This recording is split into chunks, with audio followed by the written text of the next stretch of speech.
Assalamualaikum warahmatullahi wabarakatuh.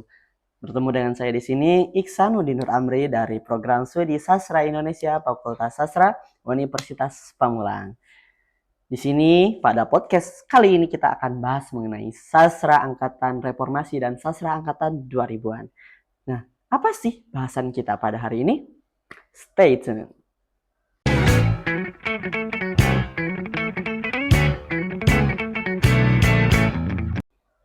Oke, sebelum kita masuk ke inti pembahasan, di sini kita sudah bersama dengan narasumber yang sangat luar biasa. Beliau merupakan mahasiswa Universitas Indonesia dari program studi sastra Indonesia juga dengan nama yang sangat luar biasa juga, yaitu Itsar Adia Mumpuni. Mungkin Itsar bisa ceritakan sedikit mengenai latar belakang Itsar sendiri seperti apa? Baik, terima kasih ya Iksanuddin yang sama luar biasa dan mungkin lebih luar biasa lagi gitu. Tadi sudah disebutkan, saya Itsar Adia Mumpuni, saya merupakan mahasiswa semester 1 dari program studi Sastra Indonesia di Universitas Indonesia. Bicara soal latar belakang saya, di bidang sastra, saya bukan seorang sastrawan ya, saya mungkin hanya suka, gemar membaca karya-karya sastra.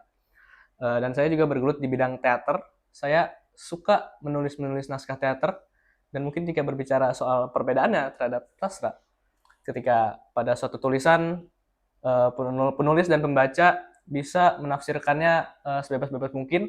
Nah, sebagai seorang sutradara teater bisa menggambarkannya gitu, bisa merealisasikannya dalam bentuk visual gitu dan dalam bentuk acting dari aktor-aktor. Begitu kira-kira. Nah, kalau teman-teman tahu nih ya mengenai seputar naskah-naskah teater beliau itu sangat luar biasa. Karena apa? Karena di sini saya sendiri sudah mengalami gitu seperti apa menjadi pemeran dalam naskah beliau gitu. Karena ketika saya sendiri membaca teks gitu, ya Allah, ini sangat merasa ke dalam jiwa gitu. Berlebihan. Kalau misalkan ngomongin teater yang pernah kita lakukan itu jadi Allah. Iya Ini nggak sih pakai apalah itu di kepala, pakai segala samping properti entah yang dunia cowok mungkin harus berperan sebagai ya, wanita. karena dulu itu kita kekurangan apa namanya talent cewek ya, Iya. nggak ada talent cewek. Jadi yang cowok itu terpaksa gitu harus jadi ibu-ibu, harus jadi ibu-ibu cewek yang berdemo, ibu-ibu rumah tangga. Rebutan minyak sampai gini-gini. Apalagi itu menariknya teater sih. Semua bisa jadi apa aja gitu ya. Jadi apa aja ya. Bisa jadi apa aja. Tidak ada batasan. Tergantung penulisnya atau sutradaranya. Oh, Masya Allah. Nah, beliau ini dalam menulis naskah sangat luar biasa. Jadi sebenarnya ada cerita juga nih. Kenapa saya nggak mau jadi aktor lagi? Ya, kenapa? Karena semenjak SMP mungkin karena dulu saya memiliki postur yang kecil dan konyol gitu. Saya selalu mendapat peran yang konyol gitu. Nah, dari situ kayak saya ngerasa, aduh saya dapat peran yang konyol terus nih. Mungkin kalau saya jadi sutradara, saya bisa bikin orang mendapatkan peran yang lebih konyol lagi gitu. Jadi mungkin itu salah satu bentuk dendam saya ya. Itu FYI ya, berarti dendamnya itu dicurahkan kepada saya. Karena apa? Aktor atau peran-peran yang konyol itu dilimpahkan semua kepada saya. Seperti yang ini nih di sini. Itu ya Allah sampai bela-belain bikin bendo atau apalah gelungan, kerudung dari sarung. Sampai si import itu ya buat kita usaha memperlancar ada jalannya teater. Dan for your information aja, Iksanuddin ini aktor yang sangat bagus, sangat keren. Mantap lah intinya. Dan alhamdulillah dalam teks itu kita juara 1. Iya, juara 1. Sejauh barat itu. Jurusannya sangat luar biasa sekali pengalaman. Nah, mungkin kita udah sedikit tahu ya, sedikit banyaknya tahu mengenai latar belakang seorang Itsar Adia Mumpuni yang sangat luar biasa ini. Nah, sebelum kita lanjut lagi ke inti pembahasan, saya nih mau minta dulu nih pendapat dari seorang Itsar. Bagaimana itu menurut Itsar sastra itu sendiri? Sebagai seseorang yang juga merupakan mahasiswa sastra Indonesia yang sama-sama belajar mengenai sastra Indonesia, saya menganggap kalau semua karya tulis yang bersifat fiksi gitu, yang beredar dimanapun itu bisa kita kategorikan sebagai sastra gitu. Mungkin berbeda jika kita tarik garis ke era sastra lama ketika belum ditemukannya kertas, belum diciptakannya kertas, belum ada mesin ketik.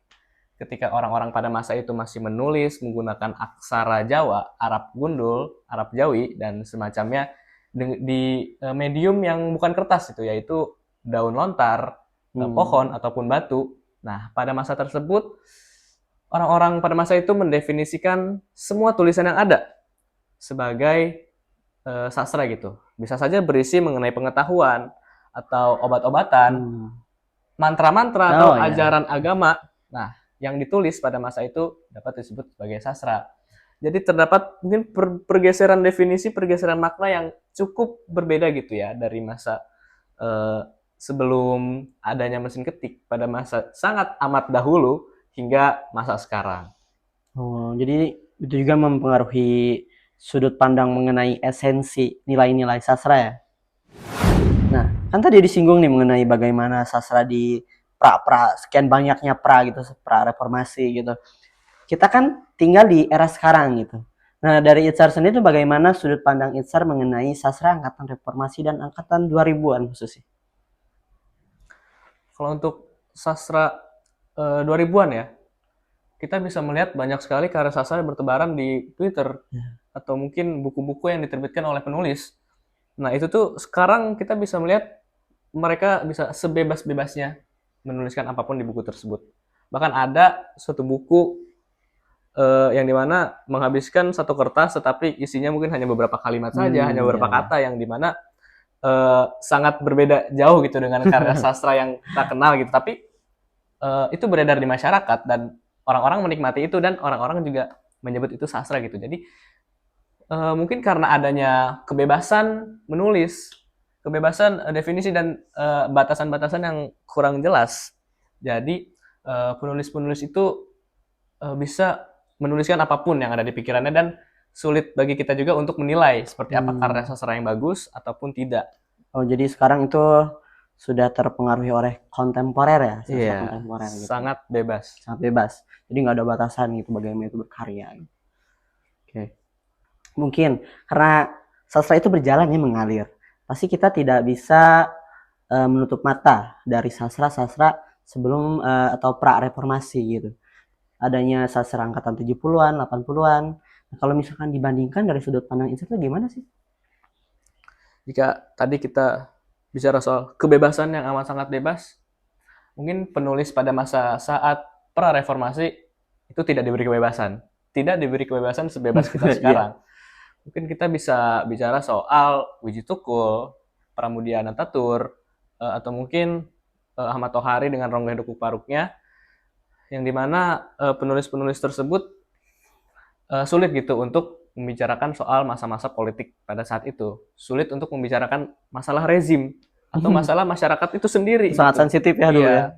Dan saat itu, ya ketika mereka membicarakan soal hal-hal yang sensitif mengenai rezim di masa itu, mereka harus berlarian dari polisi atau segala macam gitu. Berbeda sekali dengan sekarang, di mana kita bisa menulis apapun yang bisa kita pikirkan gitu ke dalam suatu kertas.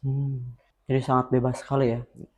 Oke, mungkin penilaian dari Itzar mengenai sastra angkatan reformasi, kemudian sastra angkatan 2000-an terhadap pengaruhnya gitu terhadap aspek pendidikan kah, sosial untuk anak muda khususnya zaman sekarang itu seperti apa?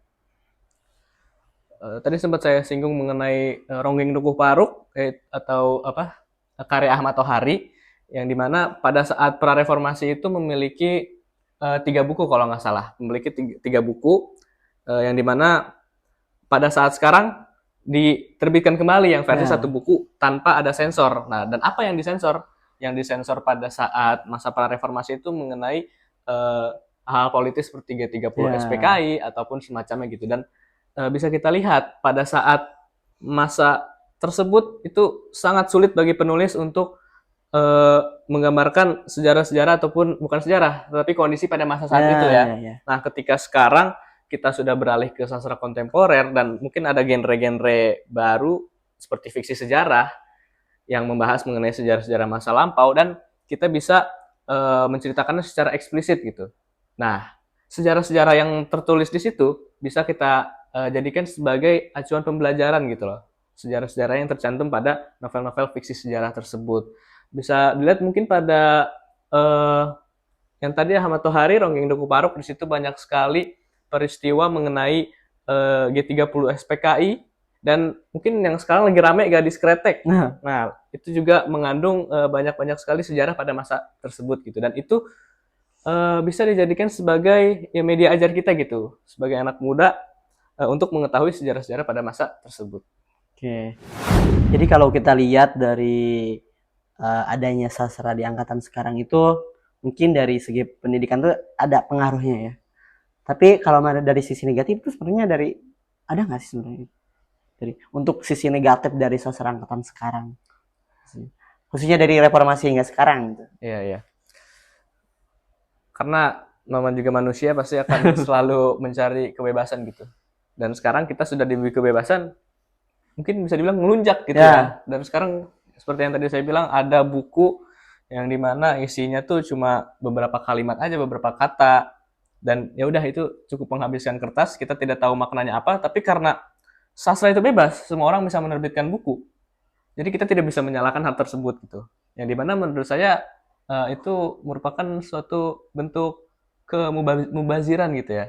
Dan itu menurut pandangan saya seperti itu. Dan mungkin karena kebebasan yang diberikan, jadi mungkin banyak sekali penulis-penulis yang secara eksplisit menyinggung mungkin soal sekelompok sara ataupun hal-hal lain yang sebenarnya tidak etis lah untuk dibahas. Mungkin kita nggak bisa lepas gitu dari esensi nilai sastra itu sendiri, karena ya mungkin dari mayoritas sastra pra reformasi itu karya-karyanya menyimpan pesan-pesan yang tersirat.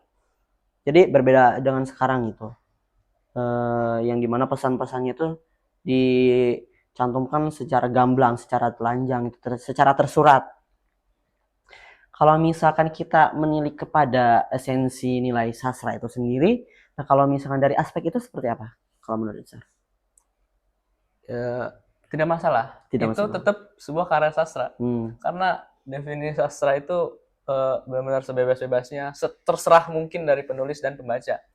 Penulis memiliki suatu pikiran yang dimana ditumpahkan pada suatu buku, suatu tulisan, dan pembaca boleh menafsirkannya sebebas apapun mungkin, boleh mengartikannya sebebas apapun mungkin, dan penulis juga tidak bertanggung jawab atas mungkin kesalahan penafsiran ataupun kecacatan berpikir akibat dari membaca karya sastranya gitu. Jadi iya, kira-kira seperti itu. Jadi kita tidak bisa mengesampingkan pendekatan-pendekatan pragmatik lah atau ekspresif, kemudian mimetik dan yang lain mungkin ya. Benar sekali. Jadi sudut pandang itu tergantung pembaca, penulis karyanya sendiri gitu kan. Oke.